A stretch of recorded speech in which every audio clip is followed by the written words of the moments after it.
perform for us. We have no idea how to handle that awkward silence, like not even for like half a second. Yeah. Like we can't handle it. It's very uncomfortable, yeah.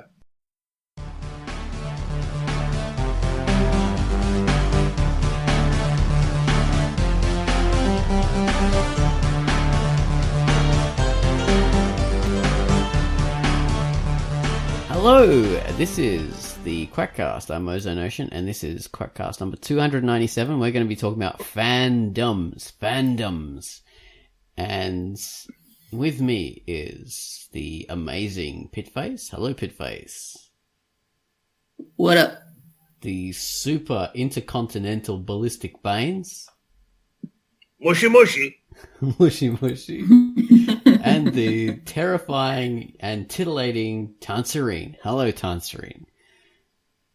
Yes. That was both terrifying and titillating. So we're going to be talking about fandoms for this Quackcast, just because I felt like talking about it. And there's a lot of interesting things. We all wish we had fandoms. I mean, we do. Pit, you've got the meats, the meaties, the meaty meats, all fans of putrid meat. Tance, you have the mooners, fans of Without Moonlight, or the non, yeah, the confused moon. They're not supposed to, they don't know what they're supposed to do. Yes. And Baines has the strangers, who are the fans of typical strange, the stranger dangers. Typical strange. I have the tipsters. Stranger dangers. The stranger dangers. Yeah. The tipsters and the stranger dangers, and they compete to be who yeah, it's two different. Fan. Yeah, exactly. They knife fight in the back alley behind FedEx. and I have the TAs and the pinkies, and there's like 4 TAs and 1 pinky, so it's not such a big fandom. But I'm hoping to get as big as you guys. I'm hoping one day. You just gotta eat it. Yeah, you can do it. I can do it. But we should talk about the other fandoms, the ones, the real fandoms, not our made up ones. The ones that actually exist. Exactly. But before we get into that, we've got to introduce the featured My comic. cat's my biggest fan. Oh, Maui. We got to introduce the featured comic, and the featured comic this week was by Gene Joke. Gene Joke gave us the featured comic, and it's called Embrace the Pun, and it's a comic by Barry Corbett. So take it away, Mr. Gene Joke, and tell us about Embracing the Pun. Hello, this is Gene Joke. This week's featured comic is Embrace the Pun by Barry Corbett. The title of the comic says it all. Embrace the Pun is a gag comic made up entirely of terrible puns. And I say that with love because personally I love bad puns. The format is simple and effective. It's single image and single pun. No more, no less. The art is clean black and white line art, has a lot of character. It looks like something you'd find in a tabloid. All manner of subjects are covered, topical or otherwise. Some of the humour is maybe a little bit niche, but not nothing to alienate readers. It's always clean, as the comic is rated E. So if you love a good or bad pun, check out Embrace the Pun, rated E. And that was Embrace the Pun by Mr. Gene Joke. Thank you for that, Mr. Gene Joke. You gave us a fantastic review. So we're going to talk about fandoms. Fandoms, what fandoms are you guys in? Apart from the baby furs. I don't want to hear about that, Baines. You told me enough about it, and no more. Okay. So. You explained that to me, and I still don't understand what it is. I don't understand it myself. It's too freaky. So, are you part of the Steven Universe fandom? Now, that's an interesting fandom. No, I don't even know what that is. Too cool for fandoms. Yeah. Cool. Well, the Steven Universe fandom is the fandom surrounding this fantastic cartoon series called Steven Universe, which is... I guess that makes sense. Wow. I guess that makes sense. Yeah. It's Who would have thought Who would have thought? It's a damn good show, but there was an interesting controversy with the fandoms there. Pitt and I were just talking about this, in that the thing about it is inclusiveness is the theme of the cartoon, because there's, people of all different shapes and sizes and genders and sexual persuasions, whatever, and they're all part of it. There's not a big thing about it. It's just it's very inclusive, and the fandom is sort of meant to be similarly inclusive. But there was this one girl who was an artist, and she drew a picture of one of the characters, Rose Quartz, I think it was, Pitt, wasn't it? This mother character who's meant to be rather large, and she drew her as a bit more svelte, because that's the style this girl draws in. And the criticism she received from the inclusive fandom community drove her almost to suicide. So. Oh, really? Yeah, it was quite interesting in that hypocrisy of that particular small part of the fandom. Obviously, not all of them did it, but yeah, sometimes fandoms can turn rabid. They can do strange, weird things, and creators can be bemused and shocked by what their fandom comes up with. But that wasn't in the spirit of Steven Universe at all. But actually, speaking of fandoms, you know how I brought up that baby fur thing? Like, that's a freakish version of furries. The whole furry fandom apparently began from a couple of Disney films, specifically Robin Hood, if you've ever seen that one. Robin Hood's a fox and these other characters, yeah. And apparently the furry fandom sort of traces its origins pretty much back to that. And it's become this huge thing. People very interesting $1,000 furry suits, and there's a sexual kind of aspect to it.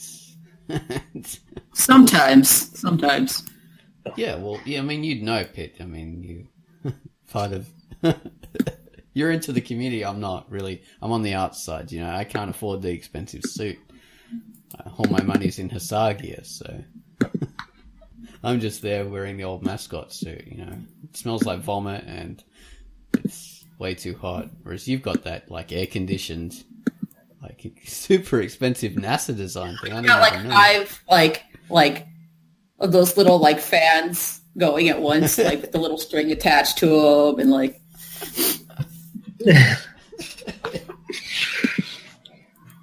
We're giving our listeners the wrong impression. No, we're not in the furry fandom. No.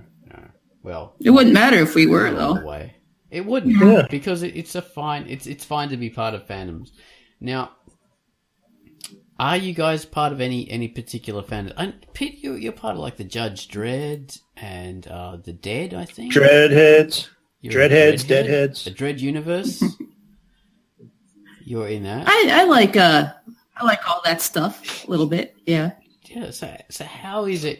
Is it being part of a fandom? You get to influence the thing, or I mean, I've definitely been influenced by it, but see, that's the funny thing about fandom is I don't think they're bad things, but where do you how do you define a fandom? Are you only part of a fandom if you're part of a larger group, or can you be part of a fandom and be dissociated from other fans? I think they have to be organized to be a fandom. You're just a fan if you're a fan. If you're so I don't consider myself part of any fandoms then. I'm definitely a fan of some things, but and not that I'm knocking fandoms, but I think maybe when we see things go awry, with these bigger fandoms, that's part of, because you get these, like I was telling you, Oz, earlier, get, I was, speaking of Judge Dredd, I checked in on this Facebook post somebody had made in one of the Dredd pages, and you get these stupid little disputes back and forth, the new Dredd is better than the Stallone Dredd. No, Stallone Dredd is better. And it's fine to just to talk about it and stuff, but straight up calling people idiots just because they don't share your opinion. I shouldn't have to tell adult people that you don't act that way towards other people about this kind of thing.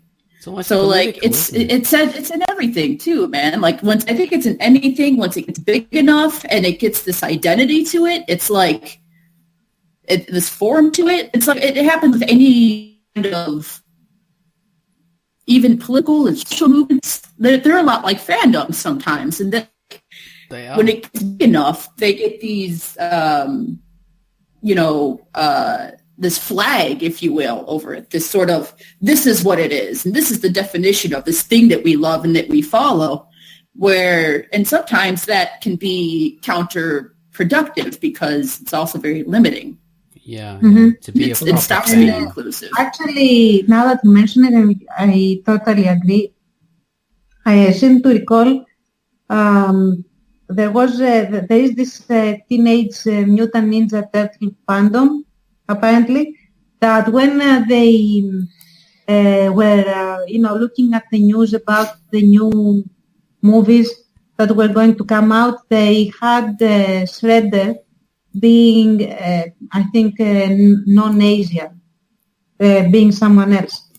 And they were so enraged, and they called out whitewashing and stuff like that, that the studio actually added new footage and changed the story so that there would be an Asian guy that would play Shredder, but that actually made a lesser film because they had already mostly shot the film, so they couldn't basically get rid of all the scenes where the guy they had intended to be Shredder was in. So you had a late show reveal, in a sense, of the actual Shredder and the actual guy that is Asian and blah, blah, blah. So it's just like kind of unnecessary too, like story-wise, plot-wise. Yes. It was like Yes. unnecessary. And it really dropped the quality of the film, and it was done solely because of the decry from the fandom, because the guy wasn't Asian and he was white. So Yeah. I'm not saying that they weren't right to be pissed for whatever reason, and I'm not saying that it wasn't a bad choice that they cast a white guy to play an Asian role. But when you get people to just make this a very sharp swerve to the right or to the left when they are already committed to a thing, I think that in the end it harms the entertainment value of whatever it is they are producing. Yeah. Yeah, definitely. To do that late change, you're destroying the creation, so it's very difficult to make those kind of changes.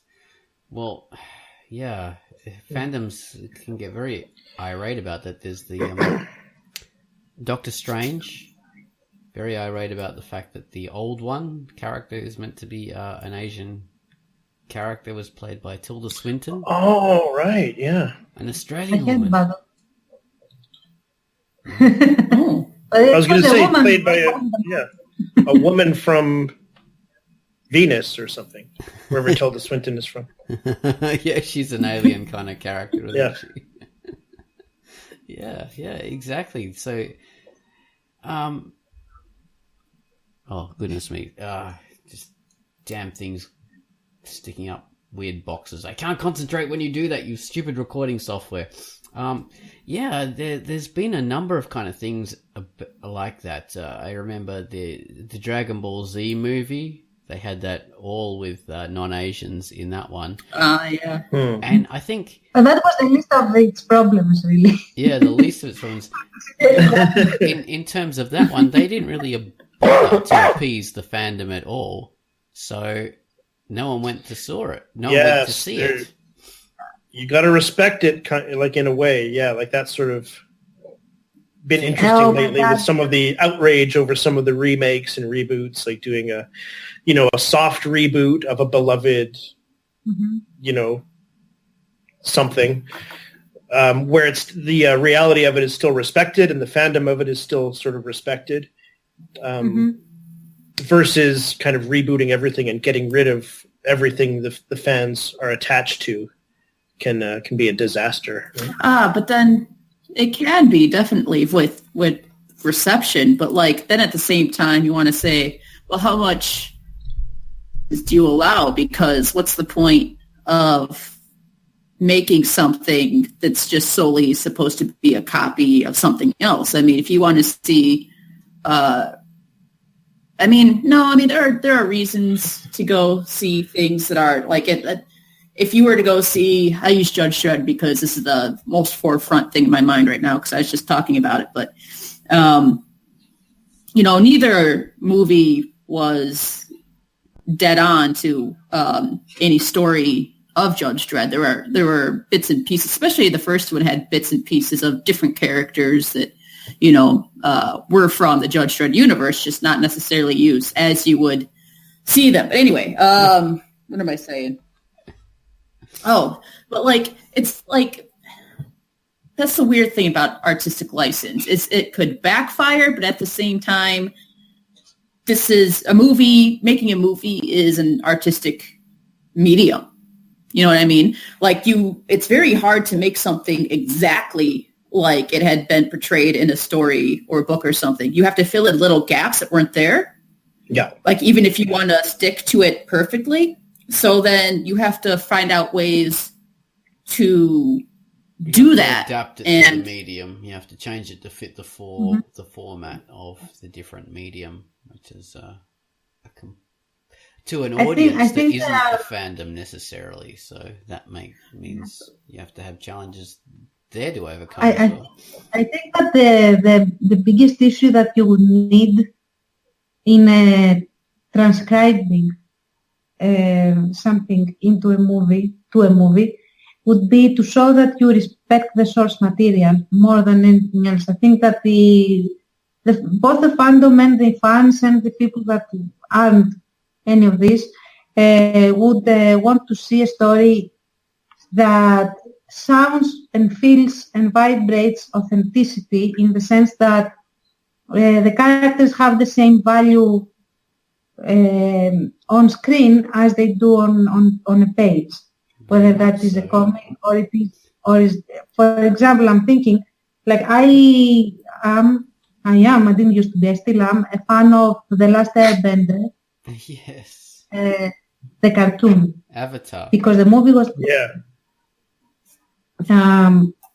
and I really liked it and everything. The movie was terrible, and it wasn't just the weird recoding of all the races that were significant enough to be an actual plot point in the entire story, because it is basically a war between races. But also they had completely changed the characters of the characters. The personalities were absolutely different. And finally, the third element that made it appealing and was the magic that existed in this world, and that was also changed. So basically, you went to see something that expected to find some cues that were the same, and it was a completely different film. If that film had a different title, it would have been much better accepted. See, this brings up a question I have. This brings up a question I have, and that's a good point.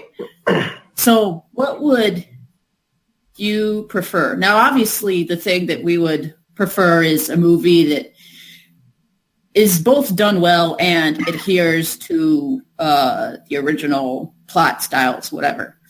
But say, what would you rather choose? A movie that adheres to the plot and is not done well, or a movie that totally diverges from the plot but somehow is executed just as well as any other good movie you'd see in the theater? It's a good question, man. Yeah. I think... that's easy. Sorry, go ahead. I was going to say, I wouldn't mind if it diverges from the plot, as long as it's true to the characters, as long as it's true to the vibe of the original. So it doesn't matter if the plot's not there, as long as you're seeing... All right, well, include characterization in there. All right, let's include characterization in that. Let's use that as the big umbrella of what creates the identity. I should use that instead, the identity of this media source, of this. Let's just say it's a comic book, because that happens all the time. So would you rather have a movie based on a comic that diverges from the main identity but is still done well, or that sticks to the main identity and it's executed poorly.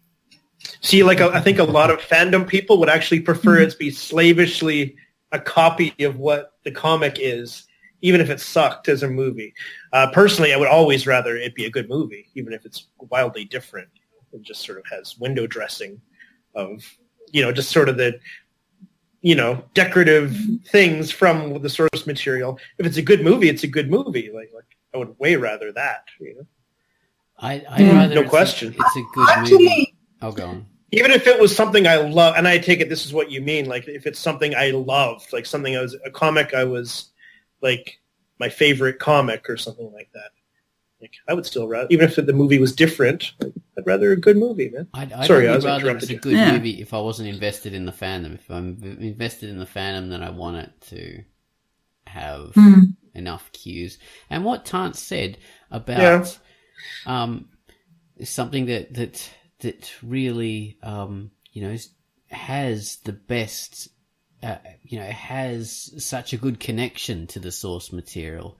And so when you say you like the movie and you think, oh God, I've heard this is based on this comic. I heard this is based on the book. I want to read the book now and see where all this came from and see another aspect of this. And then you read it and it's totally different. You feel cheated. You feel, oh my God, that was actually that happened to me when I watched Disney's Peter Pan. To be honest, I remember that was like one of my first slaps in the face as a reader, as a girl. I saw Peter Pan. I was really enthralled with it. I loved it and everything. So I went to read the books.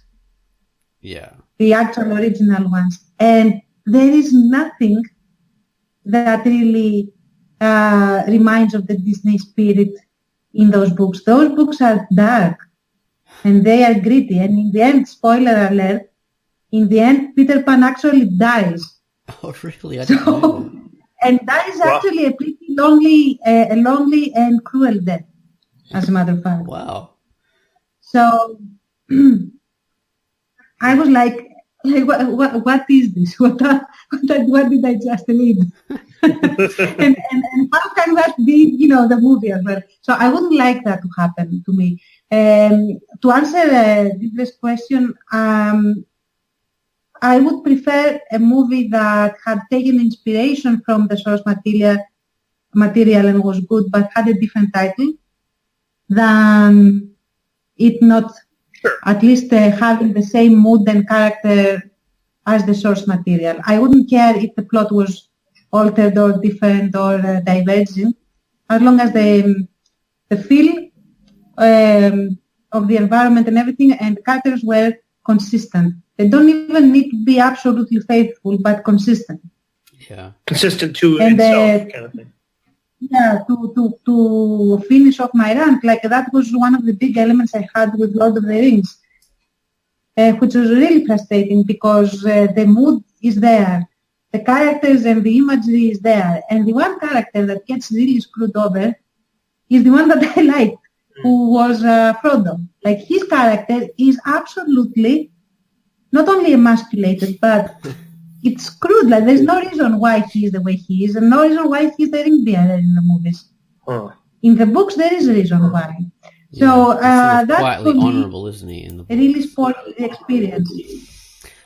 It spoiled the experience, and that's why I don't actually go back to see the movies again. Although I liked the whole as a whole. Yeah. Same with me.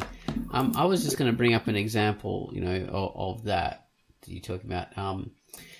In a different way, Tank Girl. When I saw that movie back in the 90s, I'd never read the comic, didn't have any idea about what it was about. The movie just looked so cool, and when I saw it, I thought, oh, this is amazing. This is so just cool and alternative and fun, and I loved it.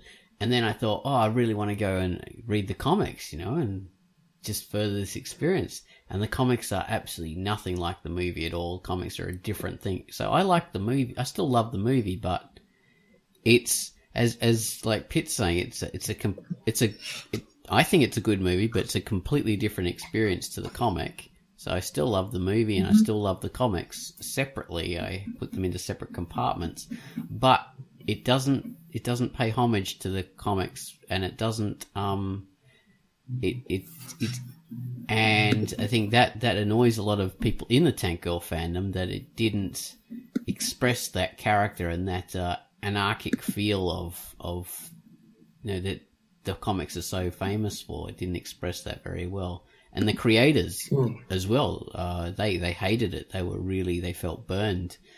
So that's an interesting kind of example of it. A lot of people like me, we love the film and its alternative wackiness, and we love the comic. But even the creators hated it. Well, not the movie creators.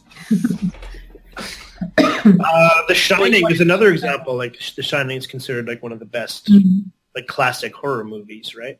And Stephen King, not a fan, and it's nothing like the book, Wow. That's why Stephen King tried to make it into.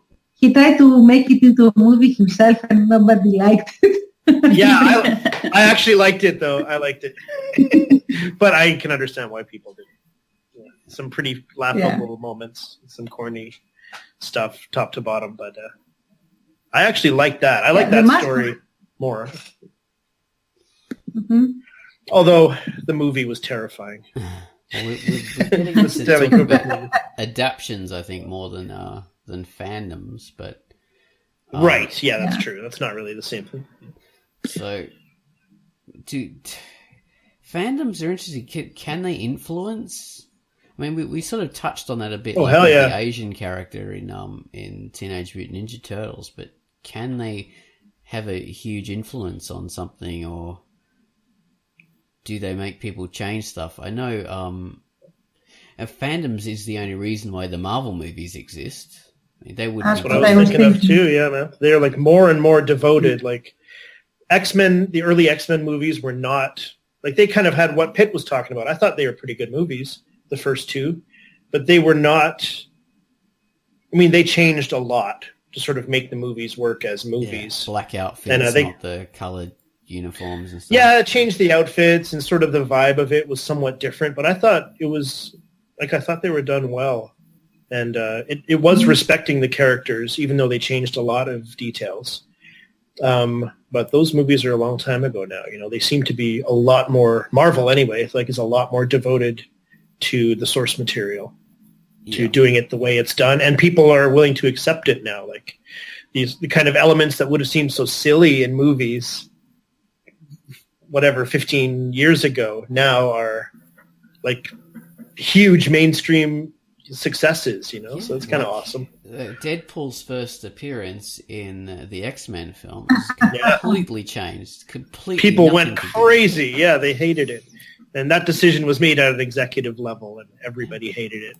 And the fandom was massively behind the Deadpool only film that came out, and they were the only reason that got produced at all, because even the star Ryan Reynolds was part of that fandom, and he was such a massive fan that they made it get. And that's actually a really big budget film, and it was only the fandom that got the thing done. Have you guys all seen? It'll be interesting to see with a big budget sequel. A bigger budget sequel will screw it all up, because they'll have more executives over their shoulder. And that company has sort of a history of screwing up these comic book properties. Yes. Have you guys all seen Deadpool? Yep. No, I haven't. It's not my cup of tea, but it's a pretty good film. It's pretty good. Yeah, same here. I agree with that. Yeah, I liked it, but it's not totally my cup of tea either. But interesting in the fandom, for the fandom reasons, they sort of made the director with Ryan Reynolds' voice, I think, or something, did a short, I don't know what the word is, but they made a little like short film or a little short sample scene or something like that.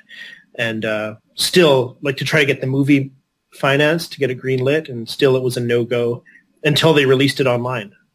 And people went crazy over it, like the fandom went nuts. They loved it. So that got the movie going. And it deliberately has everything in it to appeal to those fans. It is such a fan-driven film with call-outs here, there, and everywhere. Just references and in-jokes and all sorts of stuff. Yeah, very true to the character and very. I mean, unlike like that they would even use that, like call the character Deadpool in that Wolverine movie, and he was like absolutely nothing at all like the character. That's so And weird. they reference that in the film as well. It's brought Yeah, out. yeah. That's crazy. And it's the same actor doing Cool. both characters. Yeah, he's such a fan of the character, right? Like he played Yeah. the weird version and played the. That's what's so unusual to me, yeah. Yeah, it's neat, man. And even his terrible character that the fans hate was brought up, his Green Lantern. Yeah, That's even brought up in the film as well. Yeah. It's just beautifully meta. Yeah. All right.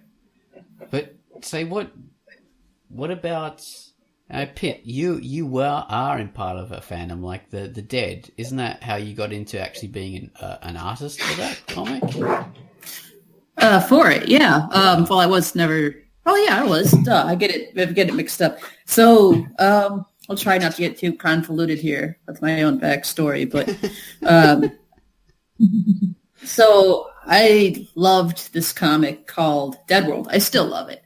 It was awesome. And actually, its original artist was Vince Locke, who does all the really nasty Cannibal Corpse covers. So, Very hardcore. if you guys have never seen that, look it up and make sure your grandma is there too when you do.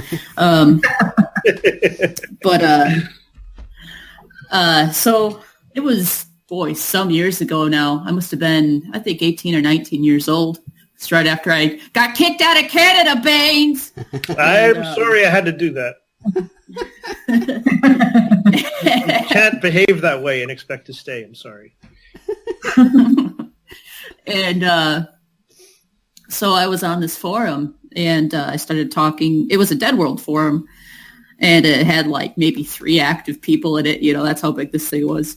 But that's where I ended up meeting somebody who would become, so far, is a lifelong friend, and I consider him almost like kind of a brother. Is Mike Wasion. His name is spelled weird. It's Wason, but it's anyway. You don't know his name, do you? So I'm sorry. no. You don't know your brother's name. No, I used to call him Corpsemonger because that was his name. I was Pitface and he was Corpsemonger, and like we thought we were all badass and stuff. But here we are a little bit. I don't know what the kids think these days. But anyway, so we started talking, and we, like I said, we developed this friendship. And well, some years later, you know, since we were all into the same thing, he was even much more hardcore into Dead World and its related comics, actually, than I was. And one of these titles is called The Dead. It's even more hardcore than Dead World. So, which is why nobody's heard of it, because it never got distributed anywhere. It was like I remember the cover of one of the comics, like they had covers that were like, okay, like that were like kind of edited or like, not edited, but like, what do they call that? Alternative covers. Yeah. Alternative. Yeah. Where like, they would have like the real nasty, raunchy cover that could only be found if like you're either A, like your comic book store was really cool, or like B, if like you hunted it down somewhere. And then they had like the version that was okay. And I remember in one of the nasty versions, up close picture of this zombie, and he's got dismembered vagina hanging out of his mouth, full of like yeah. So it was a heavy comic, man. But anyway, so touched with these guys at it's called Arrow Comics that used to produce these comics. And, well, he gets talking to them, and one day eventually I hear from them asking if I want to do the art on the revival for the Dead comic. Wow. Like, oh, wow, really? You know? So, so I started working with them, and through them I got to meet all sorts of other people. And unfortunately, one of the guys, the founders of this whole fandom, actually passed away a couple weeks ago. Gary Reed. And a lot of people have very fond memories of him, of course, but Yeah, so I mean, without that fandom, I might not have some of the comics out there that you never read anyway. So You are a professional I comic. didn't get to draw any disembodied vaginas though, so I don't know. Yeah, don't we all? Jeez, that's my bread and butter, man.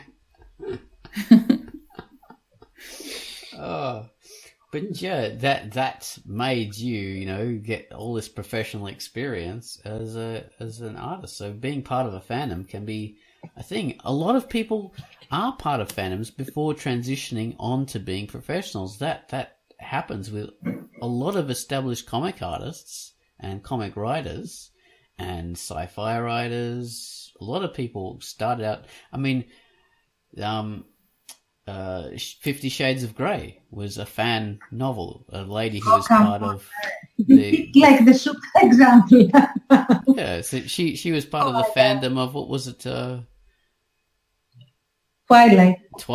That was it. Yeah, and the writer of Twilight, of course, was part of the fandom of the vampire books by that lady who does all the Anne Rice? Anne Rice, yeah, that's it. Part of the Anne Rice fandom, yeah. So these people making transitions over from fandom to creators themselves. So yeah, being part of a fandom can be a good thing for you. You get so into what you like and what you enjoy, your passion, that you make your passion work for you. So whereas we criticize 50 Shades of Grey or whatever, that's actually a good thing, for her to have turned her passion into her job and to make money out of it. So yeah, I think that is good. a lot of people. Go on, Tance. Yeah. I do agree with that, what you say. I mean, since I don't know how many centuries artists were being inspired one from the other and so on and so forth, but really, I mean, there are... What is that What noise? is that sound? Somebody's like weed whacking out back or something. Sorry, guys. I'll move.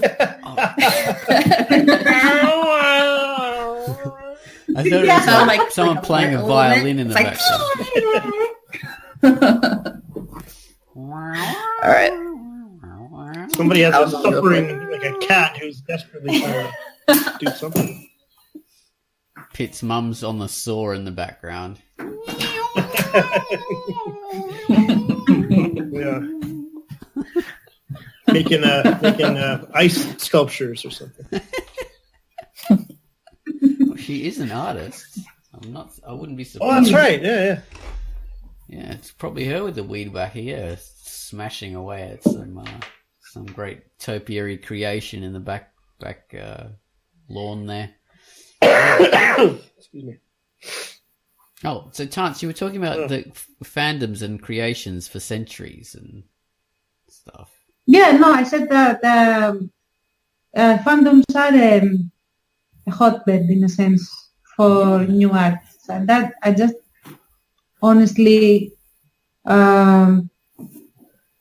especially for I don't know about Twilight. I haven't read the books. I couldn't bring myself to go through that, to be honest, because I had tried to read Eragon way back when that was on there, and that was a traumatic experience. So, yeah, I wasn't really, keen on that. Yeah. But 50 Shades of Grey is basically a fan fiction of a fan fiction and not very well written, like it shows in the movie. And I haven't seen the entire movie, but I couldn't. I got bored. But yeah, it says enough that you get bored in a movie that's supposed to be sexy. Anyway, sometimes fandoms fail us.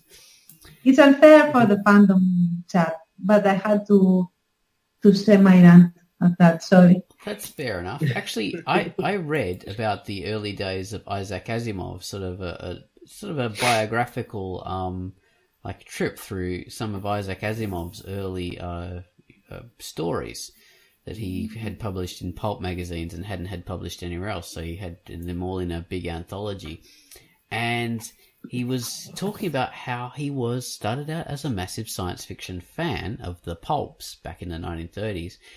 And from there became an author. And all the popular kind of sci-fi authors of the 40s and the 50s and the 60s started out as fans, and they would write letters to the pulp magazines and stuff like that, and that's how it grew out of like an extreme fandom, and they became like some of our founding sci-fi authors of the 20th century and 21st century were all fans. So it's a hotbed of creation, as you say, Tans, and it gives us so much stuff because these people are so invested and so passionate about what they're into that they go on to create, even stuff they just don't like. You're talking about like with Twilight and that sort of Twilight, 50 Shades of Grey. It's like an aping, and it's not really a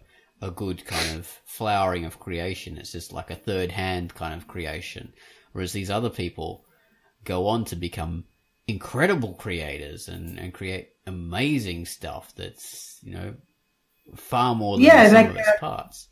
Something that springs to mind that I do think I consider I remember being super inspired back in the day. It's The Crystal Cave by, oh my God, how can I forget the author? It's basically the Arthurian fable through the point of view of Merlin. Okay. So, and of course, sorry about that. And of course, Mary Stewart. There you go.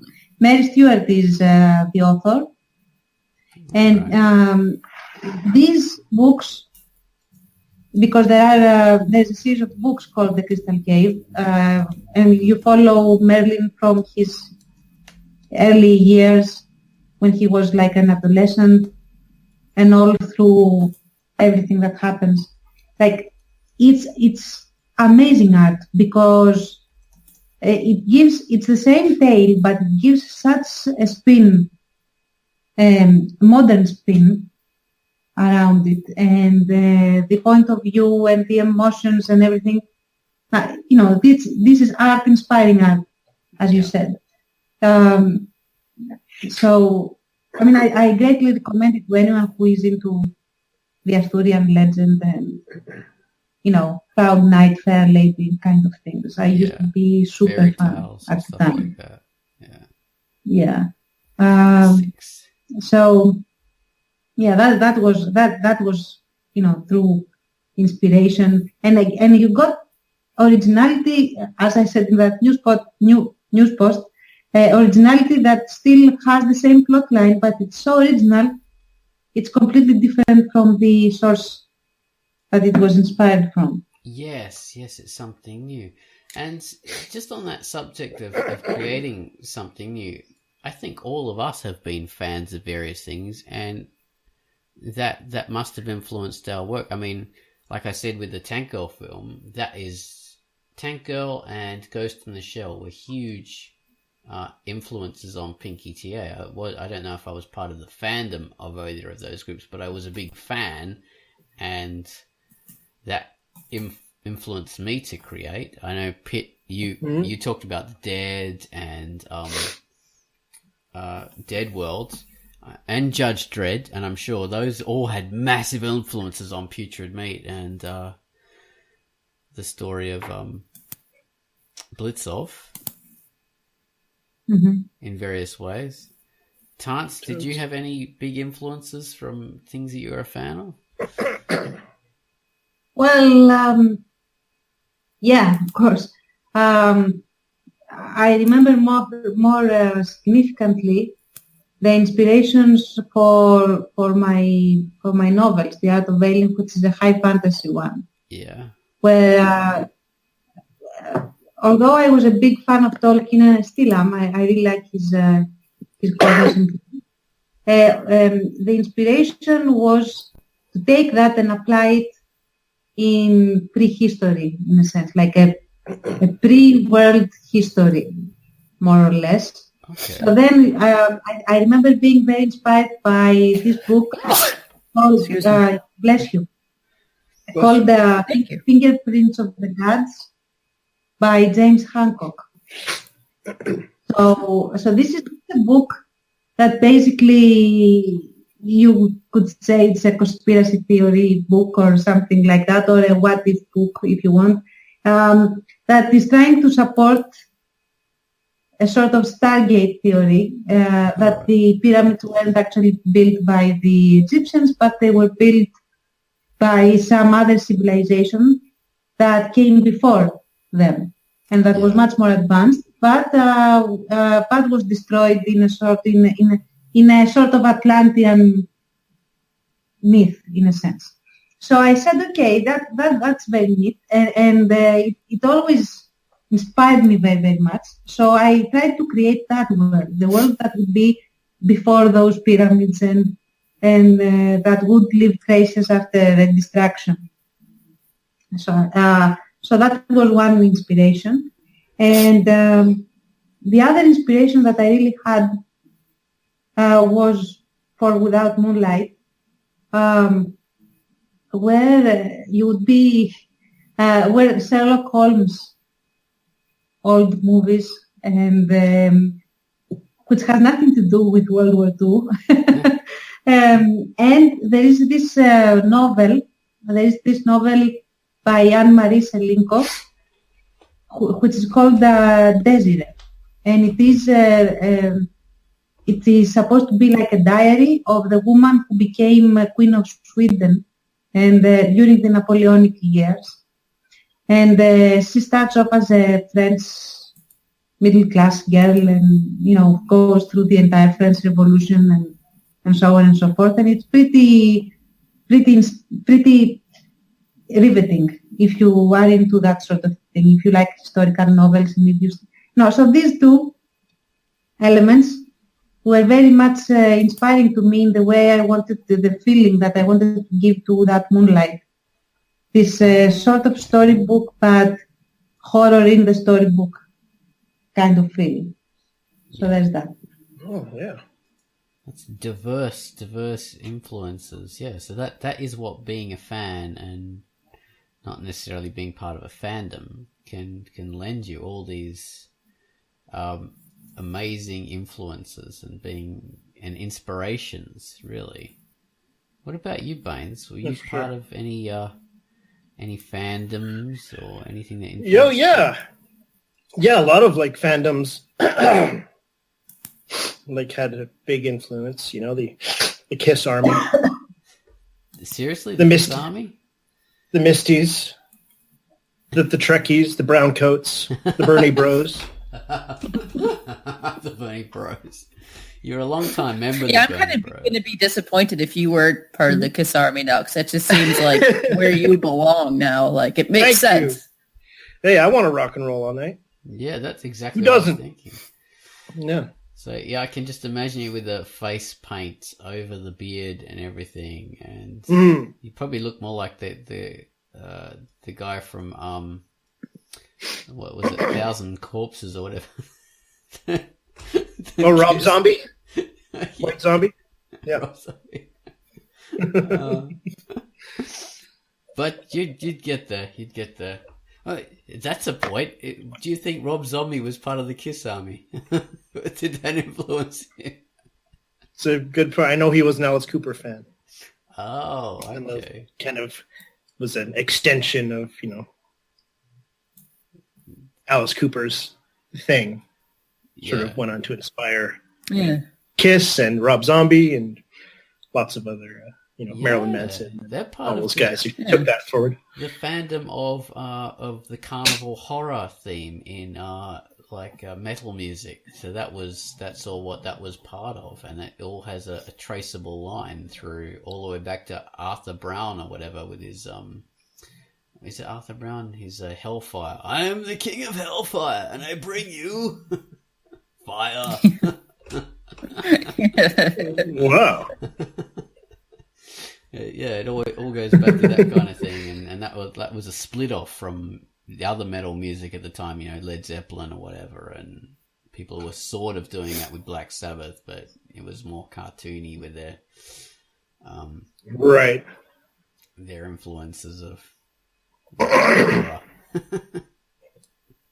But yeah, fandoms are diverse and create like branching influences of creation that change and mutate down the road, and you can trace them back and see how they evolved and spread out in bizarre ways. It gives you almost like a family tree of traceability. You can see where things came from, like all fantasy novels that were popular, the whole of fantasy in the 80s and the 90s. I think now it's changed a bit, but it was all traceable back from Tolkien.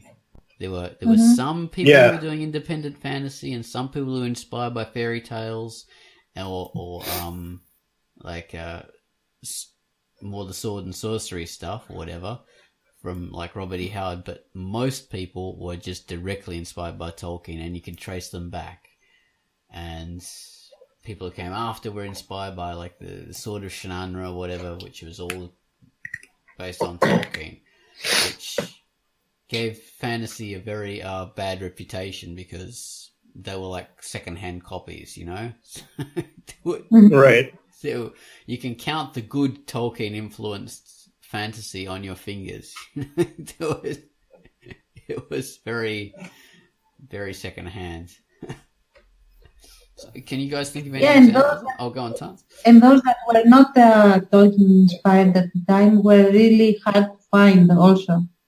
Like I think A Wrinkle in Time, I remember that I had to really look for to find. Okay. And at least here in Greece, of course, that might be a reason. Yeah. And the other one was, what was it? Don't remember right now, but it was similar. Yeah. In that sense. Like, yeah, definitely, yeah. Non-Tolkien fantasy was hard to find. There were a few that were inspired by, like I say, the Robert E. Howard, or maybe a bit of Lovecraft, that kind of thing. But that was on a very small scale, because that wasn't the most popular kind of thing either. The other factor of that was that the publishers were most interested in that fandom as well. So the publishers wouldn't really publish other sorts of fantasy. They would go by, this thing that was popular and proved what's popular. selling, yeah. Yeah, it's the same with music as well. Mm-hmm. They only used to publish things. They only used to like sign bands who were like other bands. So that's another reason why you get that, that traceability of style, like the Beatles, the Kinks, the Small Faces or whatever, all these bands that are very similar were able to make it big because they were similar, and they're all influenced by each other. Metal bands were the same thing. Like glam metal bands, you can see they're all influenced by each other, all the same kind of clothes, all the same hairstyles, the same style of singing, the same types of songs, like Metallica and Megadeth are directly influenced by each other because you had the same singing, from one band to the other, starting up, and you had other bands that then were influenced by those kind of things, and they all started out as fans of earlier kind of stuff. So it's interesting. It gives us a cultural roadmap almost, doesn't it? Mm-hmm. Yeah, like this begets this, begets this, begets this. Yeah, and you can see begets this, begets this. See, begets possibly it could go in the future because of how it's happened in the past. Perhaps, I'm not sure. Maybe we've talked this to death. Maybe I've reached some kind of amazing conclusion. Maybe I have an epiphany. I don't know.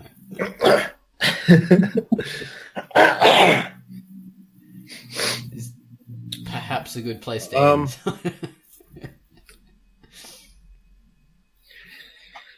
It's interesting. Okay.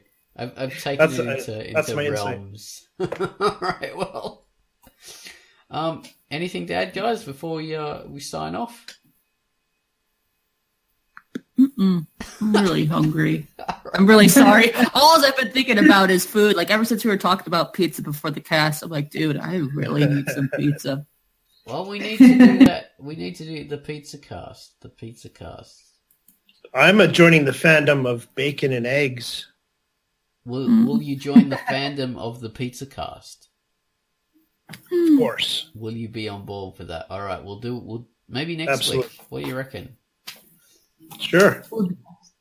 How's that going to work? Well, we can talk about it offline. We'll all get pizza and we'll eat them during the Quackcast, and we'll talk about how our favorite pizzas are so great. Basically, everyone loves pizza.